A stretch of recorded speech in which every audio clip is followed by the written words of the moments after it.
Welcome back to JK's Tuto. It's me, Namita Das. അപ്പോൾ ഇന്ന് നമ്മൾ ഡിസ്കസ് ചെയ്യാൻ പോകുന്നത് writing for academic and professional success എന്ന പേപ്പറിലെ മൂന്നാമത്തെ ചാപ്റ്ററായ ദ പ്രോസസ് ഓഫ് റൈറ്റിംഗ് എന്നുള്ള ആ ഒരു പോർഷനാണ്. അപ്പോൾ ഈ ചാപ്റ്ററിനെ കുറിച്ച് പറയുകയാണെന്നുണ്ടെങ്കിൽ ആദ്യത്തെ രണ്ട് ചാപ്റ്റേഴ്സ് എല്ലാവർക്കും മനസ്സിലായിരിക്കും. ഇനി റൈറ്റിങ്ങിൻ്റെ ആ ഒരു പ്രോസസ്സ് അതിനെക്കുറിച്ച് ബ്രീഫായിട്ട് പറഞ്ഞു പോകുന്ന ഒരു ചാപ്റ്ററാണ്. അപ്പോൾ കുറച്ച് ഇമ്പോർട്ടൻ്റ് ആയിട്ടുള്ള പോയിൻറ്റ്സും കാര്യങ്ങളൊക്കെ നമുക്കൊന്ന് ഡിസ്കസ് ചെയ്ത് പോവാം. ഓക്കെ, അപ്പോൾ first point features of academic writing ആണ്. അപ്പോൾ ഇതിൻ്റെ ഒരു റൈറ്റിങ്ങിൻ്റെ പ്രോസസ്സ് പറയുമ്പോൾ വെരി ഇമ്പോർട്ടൻറ്റ്, വളരെ ഇമ്പോർട്ടൻ്റ് ആയിട്ട് 3 പോയിൻറ്റ്സാണ് പറയുന്നത്. First one formal, second one objective and third one technical. ഇത് വളരെ ഇമ്പോർട്ടൻ്റ് ആയിട്ടുള്ള 3 ടേംസാണ്. ഈ ചാപ്റ്റർ തുടങ്ങുമ്പോൾ തന്നെ പറയുന്നത് ഈ 3 ടേംസിനെ കുറിച്ചാണ്. Primarily, an academic work is written using a formal language. നമ്മൾ ഓൾറെഡി ഒരുപാട് ഡിസ്കസ് ചെയ്ത് പോന്നിട്ടുള്ള ഒരു ടോപ്പിക്കാണ്, അല്ലെങ്കിൽ ഒരു പോയിൻ്റാണത്. അക്കാഡമിക് റൈറ്റിംഗ് എപ്പോഴും ഒരു ഫോർമൽ ലാംഗ്വേജിലായിരിക്കും പ്രസൻറ്റ് ചെയ്യപ്പെടുക. Then secondly, it is objective or impersonal in tone and uses language to present views that are independent of the writer or the reader. Second point എന്താണെന്ന് വെച്ചാൽ ഒബ്ജക്റ്റീവ് ആണ്. Objective എന്ന് വെച്ചാൽ എന്താണ്, നമ്മളിപ്പോൾ ഒരു കാര്യം എഴുതുമ്പോൾ ഒരു ഓഥറിൻ്റെ വ്യൂ പോയിൻറ്റ്സ് യൂഷ്വലി അതിൽ വരാറുണ്ട്.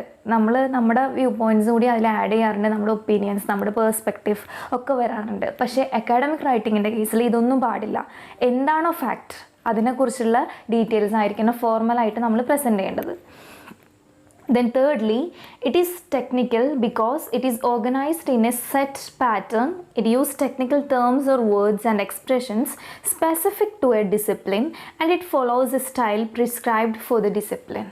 അത് നമ്മൾ ഓൾറെഡി ഡിസ്കസ് ചെയ്തതാണ്. ഇതിനായിട്ട് ടെക്നിക്കൽ ടേംസ് ഉണ്ടായിരിക്കും. നമ്മൾ ഓൾറെഡി പറഞ്ഞതാണ്, ഓരോ ഡിസിപ്ലിനും അതിൻ്റേതായിട്ടുള്ള ടേംസ് ഉണ്ടായിരിക്കും. അപ്പോൾ ആ കാര്യങ്ങളൊക്കെ കൂടി ചേർത്തിട്ടായിരിക്കും ഈ ഒരു റൈറ്റിംഗ് ഉണ്ടാക്കിയിട്ടുള്ളത്. അതായത് ഫോർമൽ ആയിരിക്കണം, ഒബ്ജക്റ്റീവ് ആയിരിക്കണം, അതിൻ്റെ കൂടെ മൂന്നാമത്തെ വെരി ഇമ്പോർട്ടൻ്റ് ആയിട്ടുള്ള ഒരു പോയിൻ്റാണ് ടെക്നിക്കൽ. അപ്പോൾ ഈ രീതിയിലാണ് ഇതിൻ്റെ ഫസ്റ്റ് ഭാഗത്ത് പറഞ്ഞിട്ടുള്ളത്. Then the process of academic writing. Deciding on what you want to study or investigate. First എന്താണ്, നമുക്ക് എന്തിനെക്കുറിച്ചാണ് നമ്മൾ പഠിക്കേണ്ടത് അല്ലെങ്കിൽ എന്തിനെക്കുറിച്ചാണ് നമ്മൾ ഇൻവെസ്റ്റിഗേറ്റ് ചെയ്യേണ്ടത് എന്നുള്ളതിനെക്കുറിച്ച് ആദ്യം ഡിസൈഡ് ചെയ്യണം. അതിനെക്കുറിച്ചൊരു ധാരണ ഉണ്ടായിരിക്കണം. This step includes choosing A subject, identifying probable points, deciding the tentative or final topic title and understanding the purpose and audience. അപ്പോൾ എന്താണ് ഈ ഒരു സ്റ്റെപ്പിൽ എന്തൊക്കെയുള്ളതെന്ന് വെച്ചാൽ, നമ്മളൊരു സബ്ജക്റ്റ് ഐഡൻറ്റിഫൈ ചെയ്യണം. നമ്മൾ എന്തൊരു റൈറ്റിംഗ് ചെയ്യുകയാണെന്നുണ്ടെങ്കിലും അതിന് നമുക്കൊരു സബ്ജക്റ്റ് വേണമല്ലോ, അത് ഐഡൻറ്റിഫൈ ചെയ്യണം. അതുപോലെ അതിനാവശ്യമായുള്ള പോയിൻറ്റ്സ് കളക്ട് ചെയ്യണം. Deciding the tentative or final topic or title, അതിൻ്റെ ടൈറ്റിൽ, ആ ഒരു ഫൈനൽ ടോപ്പിക് എല്ലാം ഡിസൈഡ് ചെയ്യണം. And understanding the purpose and audience. ഇതിൻ്റെ പേർപ്പസും ഈ ഒരു റൈറ്റിംഗ് കൊണ്ട് ഞാൻ എന്താണ് ഉദ്ദേശിക്കുന്നത്, അതിൻ്റെ പേർപ്പസും അതിൻ്റെ ഓഡിയൻസിനെ നമ്മൾ ഡിസൈഡ് ചെയ്യണം. The next point, collecting information or expert sources. This step mainly involves identifying the sources of information, making notes and quotes. അപ്പോൾ എന്താണ്, നമ്മൾ collecting information or expert source. നമുക്ക് ഇൻഫർമേഷൻ കളക്ട് ചെയ്യണം. നമ്മൾ കളക്ട് ചെയ്യുമ്പോൾ എന്താണ്, എക്സ്പേർട്ട് സോഴ്സ് തന്നെ അത് ചെയ്യണമെന്ന് ഓൾറെഡി നമ്മൾ ഡിസ്കസ് ചെയ്തിട്ടുള്ള ഒരു പോയിൻ്റാണ്. This step mainly involves identifying the sources of information, making notes and codes. എന്താണ്, ഏത് സോഴ്സിൽ നിന്നാണ് നമ്മൾ ഇൻഫർമേഷൻ കളക്ട് ചെയ്യേണ്ടത്, അതിൻ്റെ ബേസിൽ നമ്മൾ നോട്ട്സും കോഡ്സും എല്ലാം ചെയ്യേണ്ടി വരും. അപ്പോൾ ഏതെന്നാണ് നമ്മൾ കളക്ട് ചെയ്യേണ്ടതെന്നുള്ളത് ഡിസൈഡ് ചെയ്ത് വെക്കണം. Then third point, preparing a framework or structure to work on. The third step comprises finalizing the basic premises or key points, deciding the pattern of organization and grouping of points for paragraph. എന്താണ് ഒരു frame work, അതിൻ്റെ ഒരു സ്ട്രക്ചറിനെ കുറിച്ച് ഒരു idea വേണം. ഇപ്പോൾ നമ്മൾ ഒരു റൈറ്റിംഗ് ആകുമ്പോൾ ഒരു എസ്സേ ആണെങ്കിലും അതിന് 3 അല്ലെങ്കിൽ 5 പാരഗ്രാഫ്സ് ഉണ്ടായിരിക്കും. ഒരു പാരഗ്രാഫിൽ തന്നെ നമ്മൾ പോയിൻറ്റ്സ് എങ്ങനെ അറേഞ്ച് ചെയ്യണം, അല്ലെങ്കിൽ അതിൻ്റെ ഒരു ഫ്രെയിം വർക്ക് എന്താണെന്നുള്ളതിനെ കുറിച്ച് നല്ലൊരു ധാരണ വേണം. അപ്പോൾ അത് ചെയ്ത് വെക്കാം. Then fourth point, writing the first draft. ഇതെല്ലാം ചെയ്ത് കഴിഞ്ഞാൽ നമുക്ക് ടോപ്പിക്ക്, സബ്ജക്റ്റ് സെലക്ട് ചെയ്തു, അതുപോലെ നമ്മൾ കളക്ട് ചെയ്യേണ്ട സോഴ്സ് സെലക്ട് ചെയ്തു, അതുപോലെ ഇതിൻ്റെ ഫ്രെയിം വർക്കായി എല്ലാം ചെയ്ത് കഴിഞ്ഞാൽ ആദ്യം എന്താണ്, നമ്മൾ ഫസ്റ്റ് ഡ്രാഫ്റ്റ് ചെയ്യണം. ഫസ്റ്റ് ഡ്രാഫ്റ്റ് എന്താണെന്ന് ഓൾറെഡി പറഞ്ഞിട്ടുണ്ട്. നമ്മൾ എന്താണെന്നൂടി പറയാം. എന്താണെന്ന് വെച്ചാൽ നമ്മൾ ആദ്യമായിട്ട് നമ്മുടെ സബ്ജക്റ്റ് എല്ലാം കളക്ട് ചെയ്തിട്ട് നമ്മൾ ആദ്യമായിട്ട് എഴുതുന്ന ആ ഒരു കോപ്പി ഉണ്ടല്ലോ, അതിനാണ് ഫസ്റ്റ് ഡ്രാഫ്റ്റ് എന്ന് പറയാം. Then last point, revising and preparing the final draft. First draft ചെയ്തതിന് ശേഷം അതിലെന്തെങ്കിലും മിസ്റ്റേക്കും കാര്യങ്ങളൊക്കെ ഉണ്ടോ എന്ന് അറിയാൻ വേണ്ടിയിട്ടൊന്ന് റിവൈസ് ചെയ്യണം. അങ്ങനെ റിവൈസ് ചെയ്തതിന് ശേഷം എല്ലാ മിസ്റ്റേക്കുകളും എറേഴ്സ് എല്ലാം തിരുത്തിയതിന് ശേഷം ഫെയർ ആയിട്ടൊരു കോപ്പി നമ്മൾ ചെയ്യണം. അതാണ് ഫൈനൽ ഡ്രാഫ്റ്റ്. അപ്പോൾ ഇത്രയും കാര്യങ്ങളാണ് the process of academic writing എന്നുള്ള ടോപ്പിക്കിന് താഴെ പറയുന്ന points. The next point, purpose and audience in academic writing. One of the earliest steps in the process of academic writing is identifying the purpose and audience of your writing. Purpose in academic writing refers to your reason for writing. അപ്പോൾ എന്താണ് purpose and audience? നമ്മൾ ഈ ഒരു paper പഠിക്കാൻ തുടങ്ങിയപ്പോഴേ through out കേൾക്കുന്ന രണ്ട് വേർഡ്സാണ് പേർപ്പസും അതുപോലെ ഓഡിയൻസും. അപ്പോൾ അതിൻ്റെയൊക്കെ ഇമ്പോർട്ടൻസ് എന്താണ്, അല്ലെങ്കിൽ ഈ പേർപ്പസ് എന്ന് വെച്ചാൽ എന്താണ്, അതിനൊരു ഡെഫിനേഷൻ ഇതിൽ കൊടുക്കുന്നുണ്ട്. Purpose in academic writing refers to your reason for writing. നിങ്ങൾ എന്തിനു വേണ്ടിയിട്ടാണ് എഴുതുന്നത്, നിങ്ങളുടെ റീസൺ, അതിനെയാണ് നമ്മൾ ഈ പേർപ്പസ് എന്ന് പറയുന്നത്. Before starting to write, ask yourself if your work is to explain or describe something to the reader. നിങ്ങൾ എഴുതുന്നതിന് മുന്നേ ഇത്തരം ക്വസ്റ്റ്യൻസിന് ഒന്ന് ആൻസർ ചെയ്യാൻ നോക്കുക. നിങ്ങൾ ഈ ഒരു റൈറ്റിംഗ് എത്രത്തോളം വർത്ത് ആണെന്നുള്ളത് മനസ്സിലാക്കാൻ വേണ്ടിയിട്ടാണ്. To explain or describe something to the reader. Then to persuade the reader to think in a particular way. Then third one, to inform the reader of something or to share your experiences with the reader. അപ്പോൾ എന്താണ് ഇതിൽ പറയുന്നത്? ഇതിനൊക്കെ വേണ്ടിയിട്ട് തന്നെയാണ് നമ്മളൊരു writing ഉണ്ടാക്കുന്നത്. ഒരു സബ്ജക്റ്റിനെ കുറിച്ച് ഇൻവെസ്റ്റിഗേറ്റ് ചെയ്തിട്ടാണ് നമ്മളൊരു അക്കാഡമിക് റൈറ്റിംഗ് ചെയ്യുന്നത്. അപ്പോൾ ഇതൊക്കെ ഇതിൽ വരുന്ന കാര്യങ്ങളാണ്. To explain or describe something to the reader. അപ്പോൾ എന്താണ് നമ്മൾ ശരിയാണ്, നമ്മളൊരു റീഡർക്ക് വേണ്ടിയിട്ട് ഒരു കാര്യം എക്സ്പ്ലെയിൻ ചെയ്യുക അല്ലെങ്കിൽ അവരെ ഇൻഫോം ചെയ്യുകയാണ് ഈ ഒരു റൈറ്റിങ്ങിലൂടെ. To persuade the reader to think in a particular way. നമ്മുടേതായിട്ടുള്ള ഒരു ഒപ്പീനിയൻ കാര്യങ്ങൾ അല്ലെങ്കിൽ നമ്മുടെ വ്യൂ പോയിന്റിലൂടെ അല്ലെങ്കിൽ നമ്മുടെ ആംഗിളിലൂടെ ഒരു കാര്യം എഴുതുമ്പോൾ നമ്മൾ ഈ ഒരു റീഡറിനെ കൂടെ ആ ഒരു രീതിയിലൊന്ന് ചിന്തിപ്പിക്കാൻ ശ്രമിക്കുന്നുണ്ട്. അങ്ങനെ ഉണ്ടോ എന്ന് ചോദിക്കുക.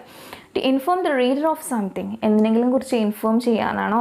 Or to share your experience with the reader, ഇനി നിങ്ങളുടെ എക്സ്പീരിയൻസ് റീഡേഴ്സുമായിട്ട് ഷെയർ ചെയ്യാനാണോ? അപ്പോൾ ഇത്തരത്തിലുള്ള ക്വസ്റ്റ്യൻസിനൊക്കെ ഒന്ന് ആൻസർ കണ്ടെത്താൻ ശ്രമിക്കുക. എപ്പോൾ നമ്മൾ ഒരു ടോപ്പിക്ക് സെലക്ട് ചെയ്ത് ഒരു റൈറ്റിംഗ് ചെയ്യുന്നതിന് മുന്നേ ഇതിനൊക്കെ ഒന്ന് ആൻസർ ചെയ്യാൻ വേണ്ടിയിട്ട് ശ്രമിക്കുക.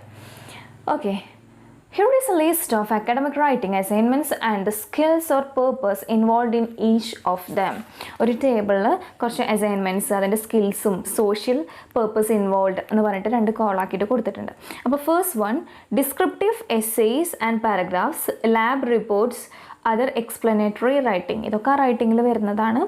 അതിൻ്റെ ഒരു skills or social purpose involve എന്ന് പറഞ്ഞിട്ട് അതിൽ കൊടുത്തിട്ടുണ്ട്. ഡിമോൺസ്ട്രേറ്റിംഗ് നോളജ്, അണ്ടർസ്റ്റാൻഡിങ്, സിന്തസൈസിങ്, ഇതൊക്കെ അതിൽ വരുന്നത്. ഇതിനൊക്കെ വേണ്ടിയിട്ടാണ് നമ്മൾ ഇങ്ങനെയുള്ള കാര്യങ്ങൾ ഉപയോഗിക്കുന്നത്. Then next, critical, argumentative and persuasive essay, analysis of literary text, ability to construct argument, persuading or convincing someone to think in a certain way, developing, employing independent thinking and reasoning. എന്താണ് critical then argumentative and persuasive essay എന്ന് പറയുമ്പോൾ തന്നെ എന്താ ഉദ്ദേശിക്കുന്നത്?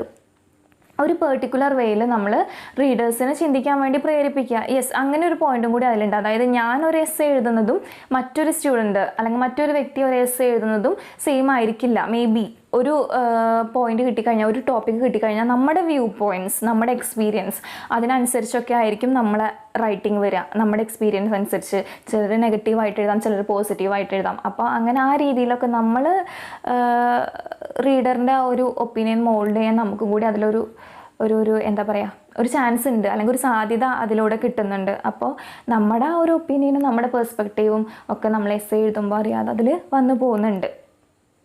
Then, review of literature, research report, write up on methodology. ഇതൊക്കെ എന്തിനാ? Building research skills build ചെയ്യാൻ വേണ്ടിയിട്ടാണ്. Proposal, case study, problem solving, designing, specification for projects, preparing for professional practice. പ്രപ്പോസലും കേസ് സ്റ്റഡിയൊക്കെ നമ്മൾ ഒരുപാട് ഡിസ്കസ് ചെയ്ത് പോയിട്ടുള്ള ടോപ്പിക്കാണ്. അപ്പോൾ അതൊക്കെ എന്തിനാ? പ്രിപ്പയറിംഗ് ഫോർ പ്രൊഫഷണൽ പ്രാക്ടീസിന് വേണ്ടിയിട്ട് നമ്മളെ പ്രിപ്പയർ ആക്കാനുള്ള ആ ഒരു അസൈൻമെൻറ്റ്സ് ആണ് ഈ proposal, case study, problem solving. Case സ്റ്റഡിയൊക്കെ നമുക്കറിയാലോ, ഒരു പ്രോബ്ലം കണ്ടെത്തി അതിന് സൊല്യൂഷൻ പ്രൊവൈഡ് ചെയ്യുക, അതാണല്ലോ കേസ് സ്റ്റഡി. അപ്പോൾ ഇത്രയും കാര്യങ്ങളാണ് അതിൽ പറഞ്ഞിട്ടുള്ളത്. Next topic, audience analysis. Audience analysis is an important prerequisite for effective communication. Formal writing is not different in this respect. Before venturing into an academic writing assignment, you need to ask yourself the following question. അടുത്ത important ആയിട്ടുള്ള പോയിൻ്റാണ് ഈ audience analysis എന്ന് പറഞ്ഞാൽ. അതായത് നമ്മൾ ഒരു academic writing ചെയ്യുന്നതിൻ്റെ മുന്നേ അല്ലെങ്കിൽ നമ്മളത് എഴുതുന്നതിൻ്റെ മുന്നേ ഈ ഓഡിയൻസിനെ കുറിച്ച് നമുക്കൊരു ബോധം വേണം. അതിന് മുന്നേ നമ്മൾ ചോദിക്കേണ്ട ചില ക്വസ്റ്റ്യൻസ്, നമ്മൾ ആൻസർ കണ്ടെത്തേണ്ട ചില ക്വസ്റ്റ്യൻസ് ടെക്സ്റ്റിൽ കൊടുത്തിട്ടുണ്ട്. Who am I writing for? Next question, what do I expect my reader to know about my topic? What do I want my readers to think about my topic? What do my readers know about my topic? അപ്പോൾ എന്താണ് ഇതിലൊക്കെ ഒരു common ആയിട്ടുള്ള ഒരു കാര്യം എന്താണ് ഈ ക്വസ്റ്റ്യനിലൊക്കെ? റീഡറിനെ കുറിച്ച്, റീഡറിനാണ് ഇതിൽ ഇമ്പോർട്ടൻസ് കൊടുത്തിട്ടുള്ളത്. നമ്മൾ ഓൾറെഡി ഡിസ്കസ് ചെയ്ത് നമ്മൾ എന്തിനു വേണ്ടിയിട്ടാണ് എഴുതുന്നത്? ഇൻഫോം ചെയ്യാൻ വേണ്ടിയിട്ടാണ്, അല്ലെങ്കിൽ അങ്ങനെ പല കാര്യങ്ങളുണ്ടല്ലോ. ഇൻഫോം ചെയ്യാൻ വേണ്ടിയിട്ട്, അല്ലെങ്കിൽ ഒരു പേഴ്സ്പെക്റ്റീവ് ഉണ്ടാക്കിയെടുക്കാൻ വേണ്ടിയിട്ട്, അല്ലെങ്കിൽ ആൾക്കാരുടെ ഒപ്പീനിയൻ മോൾഡ് ചെയ്യാൻ വേണ്ടിയിട്ട്, അങ്ങനെ പല കാര്യങ്ങളും നമുക്ക് ഉണ്ടായിരിക്കും. അപ്പോൾ റീഡറിന് ആർക്ക് വേണ്ടിയിട്ടാണ് ഞാൻ എഴുതുന്നത്, അല്ലെങ്കിൽ റീഡറിനെ ഏത് രീതിയിൽ എന്ത് കാര്യം അറിയിക്കാൻ വേണ്ടിയിട്ടാണ് ഞാൻ എഴുതുന്നത്, അതുപോലെയുള്ള ചില ക്വസ്റ്റ്യൻസ് ഇതൊക്കെ നമ്മൾ മനസ്സിൽ ചോദിച്ചതിന് ശേഷം ആയിരിക്കണം ഒരു അക്കാഡമിക് റൈറ്റിംഗ് സ്റ്റാർട്ട് ചെയ്യാൻ വേണ്ടിയിട്ട്. അപ്പോൾ ഈ ക്വസ്റ്റ്യൻസിനൊക്കെ ആൻസർ ചെയ്യുക എന്നുള്ള രീതിയിൽ നമ്മൾ എഴുതുമ്പോൾ എന്താണ് ആ ഒരു എസ്സേ ക്ലിയർ ആയിട്ട് വരും. അതിൻ്റെ കാര്യങ്ങളും നമ്മുടെ ആ ഒരു പ്രസൻറ്റേഷൻ പെർഫെക്റ്റ് ആയിട്ട് കിട്ടും. In the case of college assignments and writing for examinations, your immediate reader is your instructor or examiner. Nonetheless, you may be asked to show your work to classmates, peers, and some others, and you may be required to present your paper in a seminar or conference. Understanding in advance details like the educational level of the audience, their predispositions on the topic, their age, ethnic identity, and gender will help you make your style and content appropriate. More importantly, awareness of your audience or reader and your purpose will make your writing understandable to your audience and thus enabling you to satisfy their expectations. നമ്മളൊരു writing ചെയ്യാന്ന് പറഞ്ഞാൽ ഇപ്പോൾ ഒരു എക്സാമിൻ്റെ കേസിലാണെന്നുണ്ടെങ്കിൽ നമ്മൾ ആദ്യമായിട്ട് നമ്മൾ എഴുതിയിട്ടുള്ളൊരു കാര്യം വായിക്കുക എക്സാമിനറോ അല്ലെങ്കിൽ ഇൻസ്ട്രക്ടറോ ഒക്കെ ആയിരിക്കാം.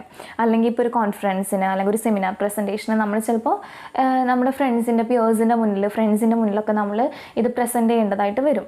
അപ്പോൾ അങ്ങനെയുള്ള സാഹചര്യത്തിൽ നമ്മൾ ഏറ്റവും കൂടുതൽ ഇമ്പോർട്ടൻ്റ് ആയിട്ട് ചിന്തിക്കേണ്ട ഒരു വിഷയമാണ് ഈ ഓഡിയൻസ്. അതാണ് ഈ ഓഡിയൻസ് അനാലിസിസ് എന്ന് പറയുന്ന ടോപ്പിക്കായിട്ട് കൊടുത്തിട്ടുള്ളത്.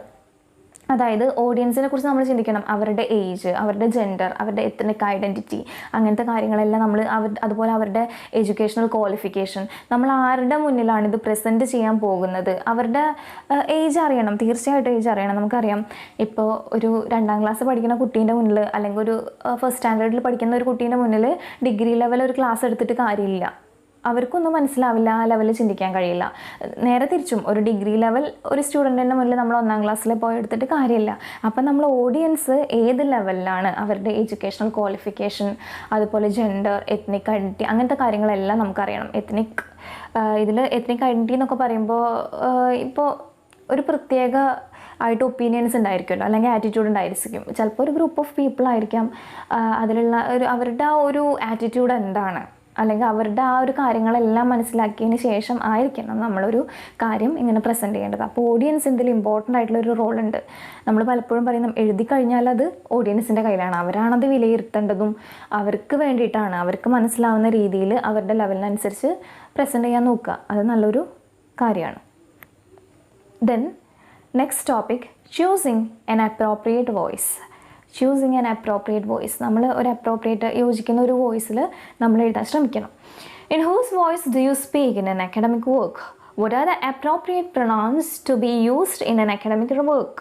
Although there is a widespread belief that academic writers should maintain objectivity in their approaches and perspective, what rings at the core of your work is your own distinct voice. That is, if you are writing a persuasive piece, there is a consistent attempt throughout your work to convince the reader that your views are worth considering. Still, you normally do not use such expression as "I think," in my opinion, and I found out that in order to make your writing more inclusive, it is better to write without reinforcing your stake in the work. So, it is always better to sound neutral. In places where you are in need of using personal pronouns, better use a third person and preferably plural.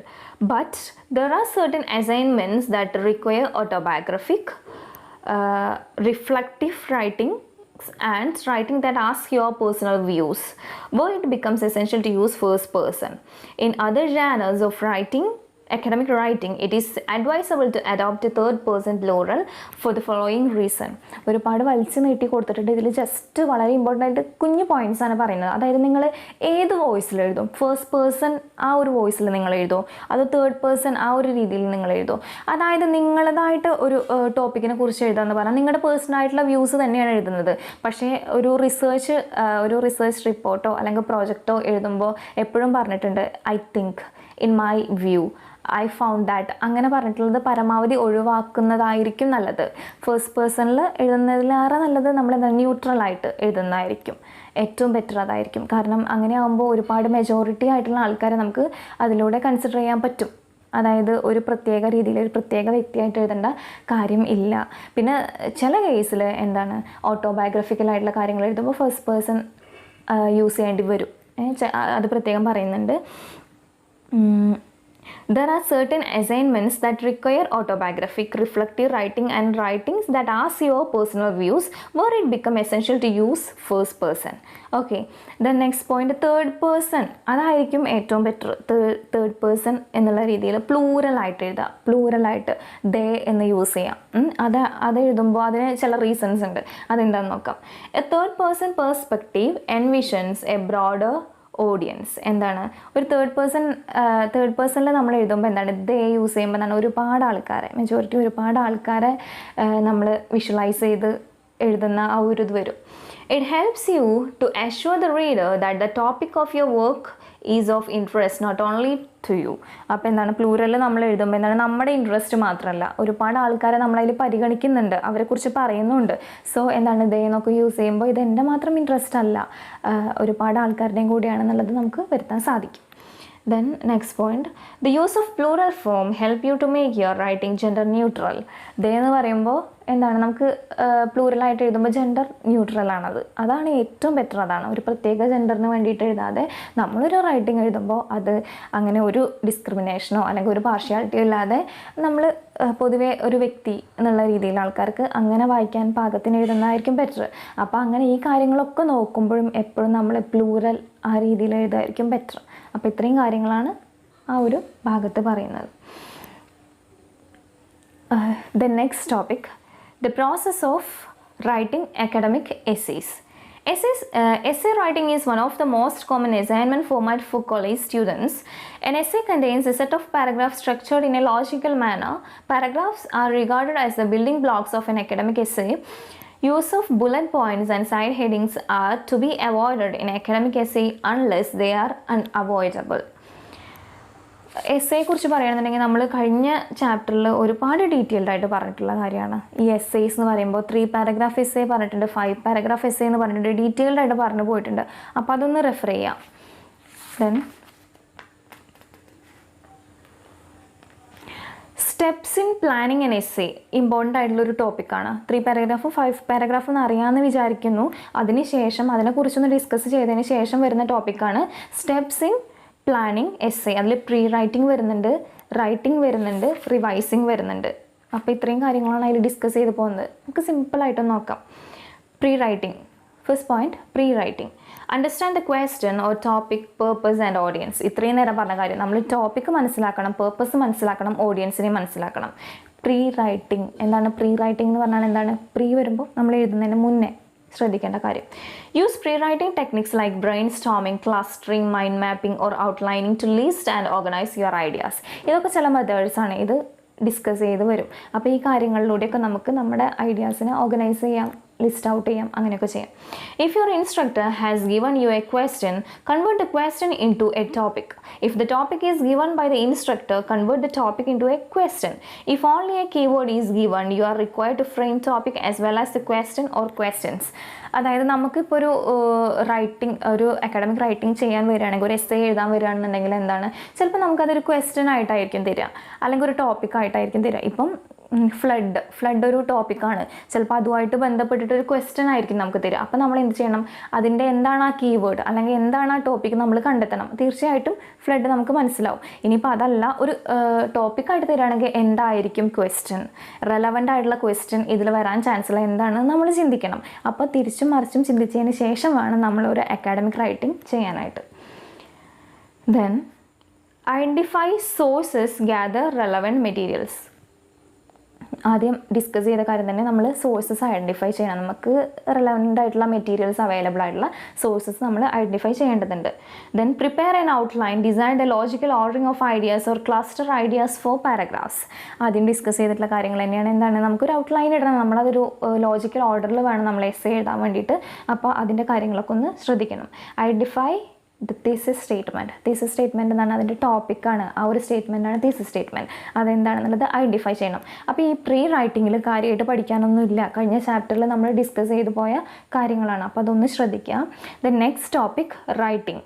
Frame the thesis statement, analyse the main points or supporting ideas. നേരത്തെ പറഞ്ഞ പോലെ തന്നെ frame the thesis statement, analyse the main points or supporting ideas. എന്താണ് thesis statement, അത് വ്യക്തമായി കൃത്യമായിട്ട് നമ്മളത് കണ്ടെത്തി അതിൻ്റെ സപ്പോർട്ടിംഗ് ഐഡിയാസും കൂടി കണ്ടെത്തണം. Draft introductory paragraph. ദെൻ എന്താണ്, നമുക്ക് തീസിസ് സ്റ്റേറ്റ്മെൻറ്റ് എവിടെ നമ്മൾ ആഡ് ചെയ്യുക, ഇൻട്രൊഡക്ടറി പാരഗ്രാഫിലാണ്. അപ്പോൾ അടുത്ത സ്റ്റെപ്പ് എന്താണ്, ഇൻട്രൊഡക്ടറി പാരഗ്രാഫ് ഡ്രാഫ്റ്റ് ചെയ്യണം. Draft each body paragraphs with supporting point, substantiation and transition. ആദ്യം പറഞ്ഞിട്ടുള്ള കാര്യം തന്നെയാണ്, ഓരോ പാരഗ്രാഫ് നമ്മൾ എഴുതണം, അതിൽ കൃത്യമായിട്ട് കാര്യങ്ങൾ സബ്സ്റ്റാൻഷിയേഷൻ ഉണ്ടായിരിക്കണം, ട്രാൻസിഷൻ ഉണ്ടായിരിക്കണം, മറ്റൊരു പാരഗ്രാഫിലേക്ക് പോകണമല്ലോ. അപ്പോൾ ആ കാര്യങ്ങളൊക്കെ കൃത്യമായി ശ്രദ്ധിച്ച് അതിൻ്റെ സ്ട്രക്ചറും അതിലുള്ള ഓർഡറും കാര്യങ്ങളും എല്ലാം ശ്രദ്ധിച്ചിട്ട് വേണം എഴുതാൻ. Draft the concluding paragraph. അതിൽ വരുന്ന ലാസ്റ്റ് പോയിന്റ് എന്താണ്, കൺക്ലൂഡിങ് പാരഗ്രാഫ് നമ്മൾ ഡ്രാഫ്റ്റ് ചെയ്യണം, അതായത് ഒരു കൺക്ലൂഷൻ ക്ലിയർ ആയിട്ട് ചെയ്യണം. Then revising. Edit and revise your essay, check for inconsistencies, tone, use of taboo words and expressions, grammar, spelling, punctuation and referencing. റിവൈസിങ്ങിൽ എന്തൊക്കെയാണ് വരുന്നത്, നമ്മൾ എന്തെങ്കിലും മിസ്റ്റേക്സ് വന്നിട്ടുണ്ടോ, എറേഴ്സ് ഒക്കെ കറക്റ്റ് ചെയ്ത് കൃത്യമായിട്ട് എഴുതണം. മുന്നേ പറഞ്ഞിട്ടുള്ള പോയിന്റ്സിനെ കൊടുത്തിട്ടുള്ളത് use of taboo words and expressions. ചില വേർഡ്സ് നമ്മൾ യൂസ് ചെയ്യാൻ പാടില്ലാത്തത് വരുമല്ലോ.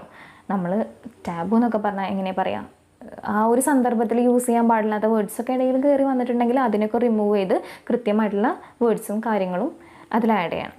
Then grammar, spelling, punctuation and referencing, ആ കാര്യങ്ങളെല്ലാം ശ്രദ്ധിച്ചിട്ട് വേണം നമ്മൾ ഈ ഒരു ഫൈനൽ ഡ്രാഫ്റ്റിലേക്ക് പോകാൻ. Then as discussed earlier, you may consider each essay as an answer to a specific question. This question is sometimes called critical question. എന്താണ്, നമ്മളൊരു എസ്സേ എഴുതുകയെന്ന് പറഞ്ഞാൽ എന്തെങ്കിലും ഒരു ക്വസ്റ്റ്യന് ആൻസർ കണ്ടെത്താണ്, ഇൻവെസ്റ്റിഗേറ്റ് ചെയ്ത് നമ്മളതിന് ആൻസർ ചെയ്യാണ്. അപ്പോൾ അത്തരത്തിലുള്ള ക്വസ്റ്റ്യനാണ് പറയുന്നത് ക്രിട്ടിക്കൽ ക്വസ്റ്റ്യൻ. ഓക്കെ, അപ്പോൾ ഇത്രയും കാര്യങ്ങളാണ് അതിൽ പറയുന്നത്. ദെൻ പ്രീ റൈറ്റിങ്ങിനെ കുറിച്ച് കുറച്ച് കാര്യങ്ങളും കൂടി എക്സ്പ്ലെയിൻ ചെയ്യുന്നുണ്ട് അടുത്ത ടോപ്പിക്കായിട്ട്. Pre-writing activities are the preliminary step before starting to write your essay. These activities will help you to fine-tune your topic, gather ideas, organize or decide the order in which ideas are to be presented. Pre-writing നമ്മൾ already പറഞ്ഞ പോലെ എഴുതുന്നതിന് മുന്നേ ചെയ്യേണ്ട കാര്യങ്ങളാണ്. നമ്മൾ decide ചെയ്യണം, നമുക്ക് അതിൻ്റെ ആ ഓർഡറിങ്ങും കാര്യങ്ങളും എല്ലാത്തിനെ കുറിച്ചും ഒരു ഐഡിയ ഉണ്ടാക്കിയെടുക്കുന്ന ആ ഒരു സ്റ്റേജാണത്. It is in the pre-writing stage that you understand your audience. As you have already understood, any instance of language used for communication possesses an awareness of its intended or possible reader listener. In order to allow your audience to decode the message encoded in your communication, you need to adapt yourself to your audience. Unlike the audience of other means of communication, the audience of an academic writing paper is often learned people, student or instructor. ഓഡിയൻസിനെ കുറിച്ച് ശ്രദ്ധിക്കേണ്ട കാര്യമാണ് പറയുന്നത്. നിങ്ങൾ encode ചെയ്തിട്ട് കാര്യം അവർക്ക് decode ചെയ്തെടുക്കാൻ പറ്റണം. അതായത് എന്താണ്, ഓഡിയൻസ് ആരാന്ന് മനസ്സിലാക്കേണ്ടത് ഈ ഒരു പ്രീ റൈറ്റിംഗ് എന്ന് പറഞ്ഞുള്ള സ്റ്റേജിലാണ്. നിങ്ങൾ എഴുതുന്നതിൻ്റെ മുന്നേ മനസ്സിലാക്കണം ഏത് ലെവല്, ഏത് ഗ്രൂപ്പിൽപ്പെട്ട ആൾക്കാർക്ക് വേണ്ടിയിട്ടാണ് ഞാൻ എഴുതുന്നത്. അപ്പോൾ അത് മനസ്സിലാക്കുന്ന ഒരു സ്റ്റേജ് ഈ പ്രീ റൈറ്റിംഗ് ആണ്. ഓക്കെ, അപ്പോൾ ഇത്രയും കാര്യങ്ങളാണ് ഈ ഒരു പാർട്ടിൽ ഡിസ്കസ് ചെയ്യുന്നത്. ഇനി ഈ ഒരു ചാപ്റ്ററിൻ്റെ കുറച്ചുകൂടെ ഡിസ്കസ് ചെയ്യാനുണ്ട്, അത് അടുത്ത പാർട്ടായിട്ട് ചെയ്യാം. അപ്പോൾ പരമാവധി ബ്രീഫായിട്ട് ചെയ്തിട്ടുണ്ടെന്നാണ് തോന്നുന്നത്. അപ്പോൾ ക്ലാസ് കേട്ടതിന് ശേഷം എന്തായാലും ടെക്സ്റ്റ് ബുക്ക് ഒന്ന് വായിച്ചു പോകണം. കാരണം ഏറ്റവും ഇമ്പോർട്ടൻ്റ് ആയിട്ടുള്ള ടോപ്പിക്സ്, ആ ഒരു പോയിൻറ്റ്സ് മാത്രമേ കവർ ചെയ്ത് പോയിട്ടുള്ളൂ.